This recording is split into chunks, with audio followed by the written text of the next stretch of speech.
Are you paying more when you go buy groceries, more than your neighbor? A new national investigation found prices change person to person online. And now a U.S. Senator tells Steve Nielsen that he is introducing legislation to stop it.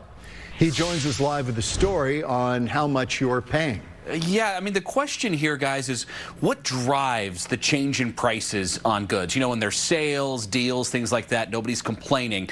But if the price of something goes up just for you, how would you know? And is that fair? Jason Romero just went shopping. This will be $10, $5, and then another $6. That's when I asked him about something called surveillance pricing. If we're buying the same thing, it should be the same price. But other than that, if it's two different prices, it's like,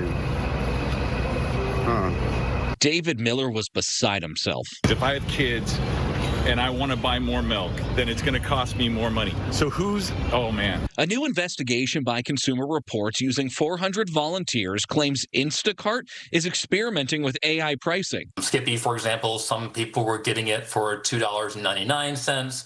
Others were getting quoted $3.69. And no one knew what anyone else was getting.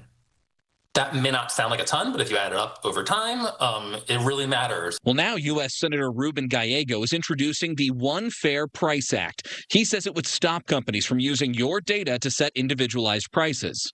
These corporations teaming up with data companies and massive AI and powerful AI companies are basically creating an environment where it is an uneven playing field for the individual consumer. But Instacart says that's not what's happening. In a statement, they explain the price differences. These tests are not dynamic pricing. Prices never change in real time, including in response to supply and demand. The tests are never based on personal or behavioral characteristics. They are completely randomized. Adam Kovakovich with Chamber of Progress represents Instacart interests. People saw different prices, but they didn't see different prices because of anything having to do with those people's attributes.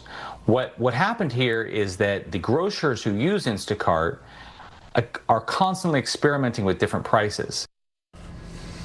Now, Consumer Reports was asked what consumers can do to make sure they're getting the lowest prices on those goods when they're filling up their carts, and they didn't really have a lot of good ideas on that, saying the biggest change needs to come from Congress.